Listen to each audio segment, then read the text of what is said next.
It's been 4 years since the night my world came crashing down.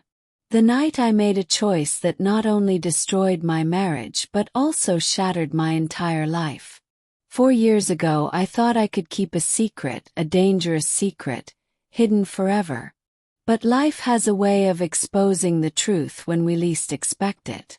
My name is Claire, and I used to think I had it all. An ideal family, a loving husband, and 2 beautiful kids. But behind the perfect facade, I was slowly dying inside. It was hard to admit, but I was lost in a life I had created, a life I thought I could escape from. Mark and I had been together for 12 years. We met in college, fell in love, and soon started our family. He was everything I could have asked for. A great provider, always putting his family first. He'd wake up early to fix things around the house, stay up late helping the kids with their homework. He was dependable and kind, the kind of man you think you'll grow old with.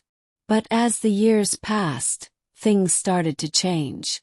Our relationship became predictable, routine, and frankly I felt trapped. There was no excitement, no spark left between us. It wasn't that Mark had stopped loving me, but somewhere along the way, I stopped loving myself. I began questioning my choices, my life, and the person I had become. And that's when I met Evan. Evan was my boss. Charismatic, confident, and charming in a way that made everyone around him notice. At first, I told myself it was harmless. A little flirting, a few stolen glances. Nothing more. But what I didn't realize at the time was that I was already in too deep. What started as a harmless distraction soon turned into something more. An affair. At first, it felt like I had been given a second chance at life. The excitement of sneaking around, the stolen moments, and the attention Evan gave me, it all made me feel seen again. For the first time in years, I felt alive, like I was finally waking up from a long, numbing sleep. But as the affair continued, the thrill began to fade, replaced by a growing sense of guilt that gnawed at me every day. I knew I was risking everything. My marriage, my children's happiness, the stable life I had built with Mark. I kept telling myself I would end it. Tomorrow, next week, but tomorrow never came. It wasn't love, I convinced myself. Evan was just an escape, a temporary distraction from the life I was too afraid to face. But one Thursday night, everything came crashing down. I had told Mark I'd be working late, but he had started to suspect something was wrong. That night, he decided to surprise me at the office. And he walked in on me and Evan at the worst possible moment. The look on Mark's face is burned into my memory. It was a mix of shock, pain, and rage. He lunged at Evan, fists flying, the sound of the punch echoing through the office. Security had to step in to break them up. Evan was hurt badly, and Mark was arrested on the spot. The aftermath was a blur. Mark was charged with assault and sentenced to 4 years in prison. I tried everything I could to reach him, to apologize, to explain how much I regretted what had happened. But it was too late. Mark refused to speak to me. His friends and family cut me off, making it clear that they held me responsible for everything. Our kids, who were just 8 and 10, didn't fully understand what had happened, but they felt the weight of the loss. They resented me for their father's absence and the pain they saw in his eyes. In the blink of an eye, I was a single parent. I had to figure out how to hold things together, but no matter what I did, it wasn't enough. My children rejected me. They blamed me for their father's absence, for the nights they cried themselves to sleep, and for the anger that had replaced the joy in their eyes.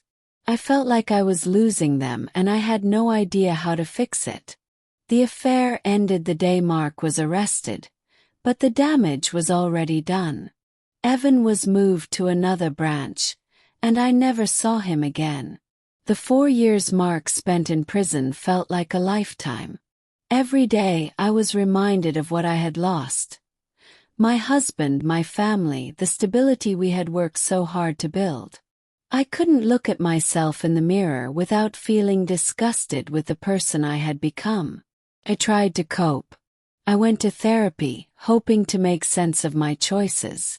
I thought that maybe, just maybe, I could come to terms with everything. But the guilt kept eating away at me.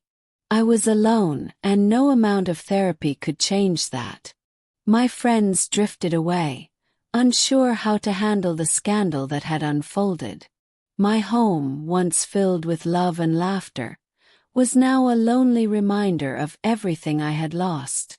Then came the day Mark was released from prison. I didn't know what to expect. I thought maybe, just maybe, we could talk. Maybe we could find a way to co-parent for the sake of the kids. Perhaps there was a chance for some kind of reconciliation, even if it was a slim one. But when I saw him, I knew. Mark had changed. The man who had once been so warm and loving was now distant, almost cold. The kindness in his eyes had been replaced with indifference. He came to see the kids, and they ran to him with open arms. But when they looked at me, there was nothing. They barely glanced in my direction. It's been months since Mark's release, and he's slowly rebuilding his life. I hear from mutual friends that he's found work, that he's moving forward. The kids spend every other weekend with him, and I can see how much happier they are with him. I've tried reaching out, but every time I speak to them, it feels like I'm talking to strangers. The truth is, I've lost everything.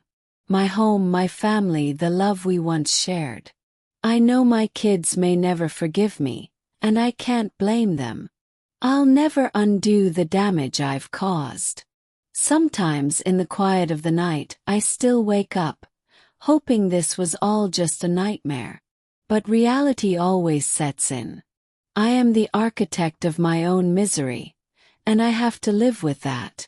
I destroyed my own life, one reckless choice at a time.